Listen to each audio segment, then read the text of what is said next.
It's Babel time. It's back. We're back. Let's check out the new guide with all the things you need to know to get your Babel rewards.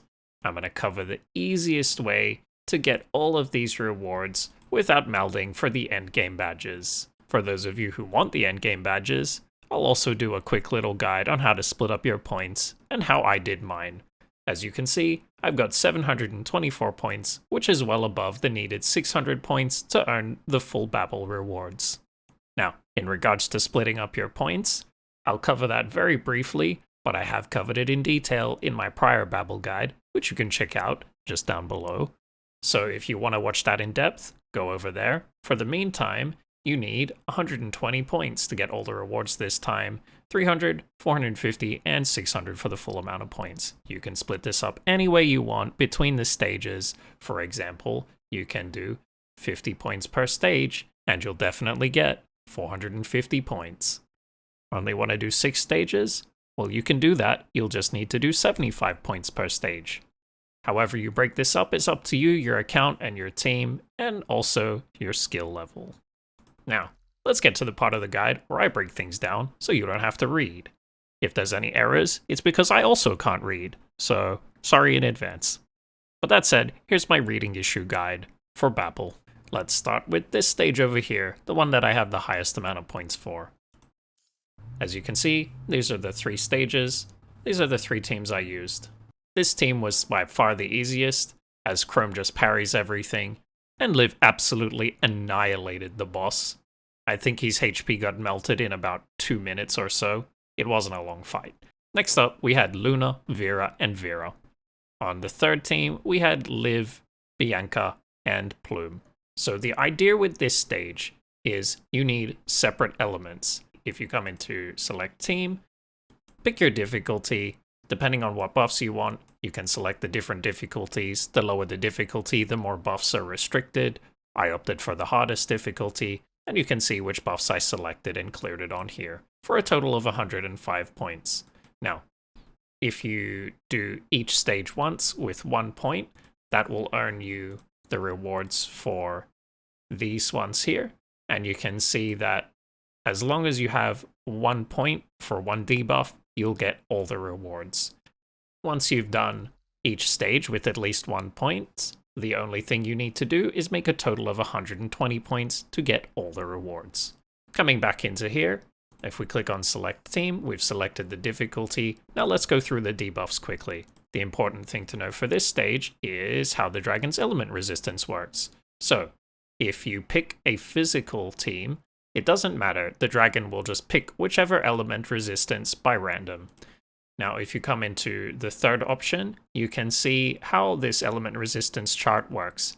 So to cut this down in simple terms so you don't have to read this mess, all that matters is you pick 2 different elements. Make sure you click on the 3rd one and pair them up well. So for instance, if I picked an ice character, I'm going to use the ice character for the first part of the fight until it gets to less than 80% HP. Now, you don't have to exclusively use that ice character. What matters is that that ice character does most of the damage, because that way the dragon will develop an ice resistance. And of course, you brought fire characters. So in my first example, we used Chrome, and he was the ice character, and then we had fire characters, Liv and Lucia. So, for the first part of the fight, I fell asleep as Chrome parried the dragon into non-existence, and then the second part of the fight, I swapped to Liv, who absolutely melted the dragon into non-existence.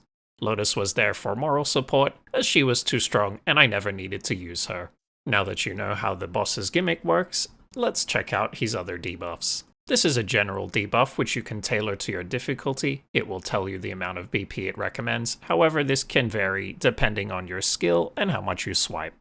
Next up is a general defense buff. This is a lot of points, and it's rather easy to play with. If you don't want to read, the simple terminology is it will get weaker to the thing that it's weak to and stronger to the thing it's strong against. Next up, we have Final Judgment. The dragon will do an ultimate move when it gets to about 20-25 HP during the fight. This will pretty much wipe out a single character, however you'll know it will fly off and you'll have time to change to the character that you want to sacrifice.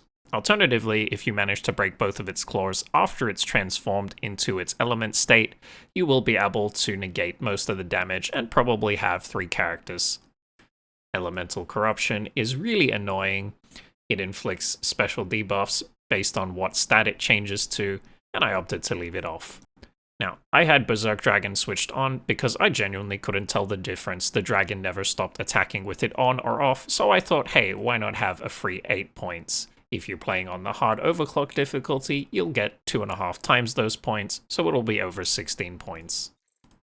And this one here, some of you may find easy, some may find difficult, but basically, Matrix Mode doesn't freeze the dragon, so it doesn't go into slow motion.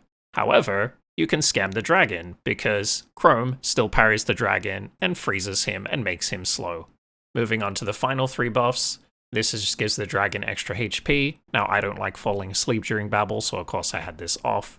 You can really extend the time of the fight with this, and it can get long and drawn out. Penetration and Deterioration, the last 2 debuffs. Each of your hits on the enemy reduces the player's defense by 3, can stack up to 10 times for a total of 30 defense reduction. This is pretty nasty, so I left it off because I don't like being one-shot. When dealing damage, the healing received is reduced by 70%. Of course, if this is something that you won't feel annoyed by, put it on, get the extra points, and it's an easy win for you. In this Babel, we have a new little pop-up. It actually tells you, hey, your team is shit. Do you want to continue? I just click yes. It'll keep popping up even though you tell it not to pop up again. Now, in regards to the team buffs, here you can go into select team, and this is how you get all the team buffs. So as long as you have a tank or an amplifier, you should get one of the buffs. The 3rd point doesn't matter, so as long as you have 2, you'll be fine. Here you can see both buffs cost 2, so you'll only be able to select one regardless. This is the buff I didn't use, which has a 10% chance, to deal extra damage if you're dealing elemental damage to all parts of the dragon rather than just one. I opted for this one here, because super armor basically means that your characters don't flinch and get knocked back when they get hit. Quite convenient, as you can just keep hacking and slashing away without interruption. So for the second team, Luna was the one that got the dragon into the element state, and Vera was the one that finished it off.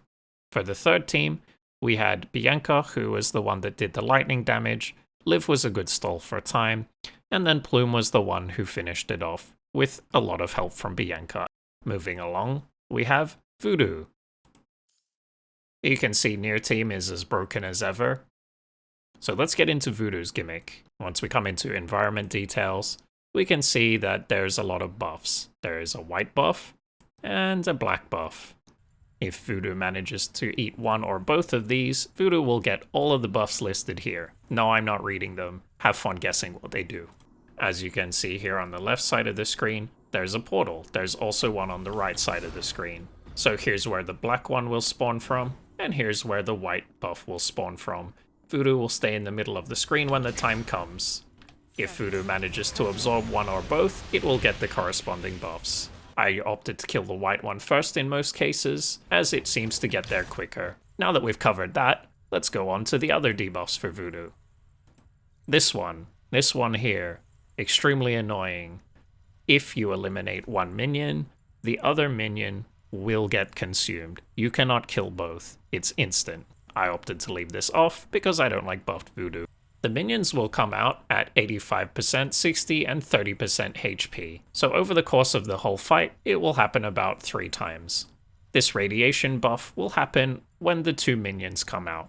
So what happens is, Voodoo will go into the middle of the stage, and the minions will come out. At this point, Voodoo will start dealing damage to you over time, so you better kill the minions quick, or you'll end up with quite a lot of damage. Next up, we have Null Heal. What this does is the same timing as this buff. When the minions come out, you won't get any heals for that time. So if you have these 2 on, you better finish up quick, because you're not getting heals and you're taking damage. The last debuff here that is unique to this fight is Legacy. Any enhancement effects of Voodoo won't be cleared, and they will remain permanently for the rest of the fight. So what does that mean? That means anything up here, like Radiation and Null Heal, once they happen at the start of the fight, they will remain permanently on for the rest of the fight. This would include the buffs as well. So if Voodoo ends up eating a minion, that minion's buffs will stay permanently for the rest of the game. So this is probably one of the ones you want to leave off if you're going for minimum score. Next up, we have extra HP. Now I've only had this on for Near Team because Near Team ate through it pretty much just as quick, and I can just switch my brain off for Near Team. Next up is Berserk. Near Team is so OP that all of this extra damage meant literally nothing. And the last one is Sprint. The reason I had this on is because Near Team was quick enough to kill both minions without having any problems. If you find that you're too slow to kill the minion and one gets absorbed, maybe you want to turn Sprint off. As for the other teams, you can see my score went progressively down. This is the buffs and debuffs I used for my second team. You can see no healing was fine, but getting my HP sapped was a bit too much.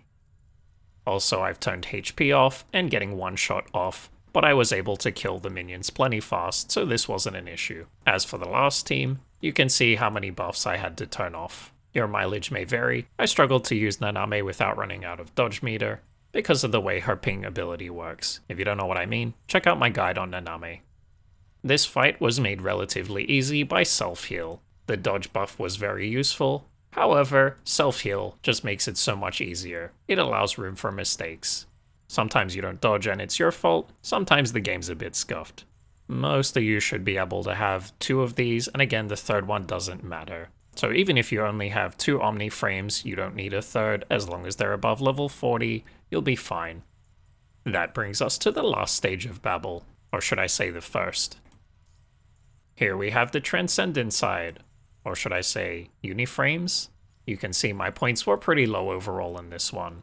Even though we can have constructs, or Uniframes, with Transcendence, or Omniframes as they're both now called. As you can see in here, when I select my team, Uniframe has reduced 30% attack. Now in this case, it just meant that I killed the boss a little bit slower, but it was worth having Naname here, because it gave me time to stall while Ronald recovered. Now the first team that I used was over here, and I actually selected the hardest difficulty, which ended up with netting me with less points, and the stage itself was harder. I then realized on my second playthrough that I could actually select the second hardest difficulty, put all of the buffs on, and end up with an extra 2 points. Once I figured this out, I repeated it for the last stage as well. Could I go back and get more points on this one? Yeah, but I don't really care to. I'm happy with my score. So, let's check out how this stage works. Basically, there's circles on the field, which as long as you use a 3-ping in, it will activate. Now you can see one took away his shield, and I need to drag him into another one and use another 3-ping. There we go, and now he's down. Now I can hack away and deal full damage. Once you get to the second part of this fight, this no longer is the case, and what you'll see is that he loses the shield and goes red and turns into a raged mode. Once this happens, you just need to keep hacking and slashing, and if you can, get to some of the circles, just to deal some extra damage. You'll also want to watch out for these little things here, as they'll travel back and forth and just hit you for extra damage. Now that you understand the core mechanic of this stage, let's go through the rest of the debuffs. Because of this stage's mechanic, it can be quite slow and drawn out, and you can see I've reduced the difficulty quite a bit because the fight was dragging on a long time and I was starting to get very bored. I haven't given any extra HP, and even this shield thing that says while super armor is active, it gets more resistance, I had turned off. This is an easy one to have on, and it just means that you'll get dragged along and inflicted with a slow for a couple of seconds. Next up is the shockwave. All this does is, as you saw, allows the shockwave to travel back and then forth, instead of just going one way. This is the main buff you'll want to be wary about for this stage. This makes you fight 2 Ox instead of just 1. And yes, they both have their own separate HP, so it can make this stage quite long and dragged out. Of course I had this turned off, but it's up to you how much you want to meld. Next up we have the standard HP and the standard one-shot debuff, which I opted to leave off. Lightning Shield is an easy one. Every time the enemy takes damage, there's a slight chance that it will call down a lightning strike, which you can very easily dodge, so it's some easy points there. The sprint and the teleport are honestly boons instead of disadvantage in this fight. Why, you might ask? This is because instead of waiting 3 years for the ox to come all the way across the stage, he will rush really quickly and teleport straight to you, in which you can Lathan the smackdown. Now that we've covered the debuffs on this stage, let's cover the buffs. I have 2 selected, but let's see how you even apply them. As long as you have 1 uniframe and 1 physical frame in the team, this doesn't have to be a uniframe, it can be an omniframe, or you have 1 omniframe tank deployed, you'll get all of these. You can actually make use of all of these in this stage, so if you can make the full 15 points, you'll get all 3 buffs. What do these buffs do? If you have a physical character, you'll get an extra 30% crit right after activating one of the circles. If you have the healing buff, every time you activate the circle, you'll restore 5 HP for 10 seconds. Next up is the last buff. This reduces the cooldown, so you can activate the buffs more regularly and speeds up the fight hugely, so I always opted to have this on. The cooldown reduction and the healing buff were my primary 2 choices whenever it came to picking. There is a new mode unlocking in 1 day. We weren't given beta this patch because the PC client is taking up all of Career Staff's time, so I won't be able to make an early guide. As a quick side note, I did notice that this Babel was harder than last Babel to get points for, however getting the main rewards should be pretty easy still. If you have a young account that's at least a month or 2 old, you should be able to work your way up through the rewards, with a bit of skill or a bit of swipe, maybe both. Don't forget, this is an endgame content mode. Keep trying and do your best, you're not gonna pass it first try. If you're worried or not sure if you can clear the content, just have a go. If it's too hard, lower the difficulty. Try again. If nothing else, your skills in the game will improve, and you should at least be able to get some of the rewards. Maybe you can only make it halfway up the stack, but you know what? If you make it to 72, you've still got a bunch of BC and other rewards, so it's still going to put your account quite ahead. And if all of this doesn't help you, and Babel is too intimidating, just remember, you can always Alt F4, close down the game. Maybe some Honkai Star Rail is more your speed. We won't judge for a skill issue. If you need a more in-depth guide on anything else, check out my other guides. That's it for this Babel guide. Go touch grass.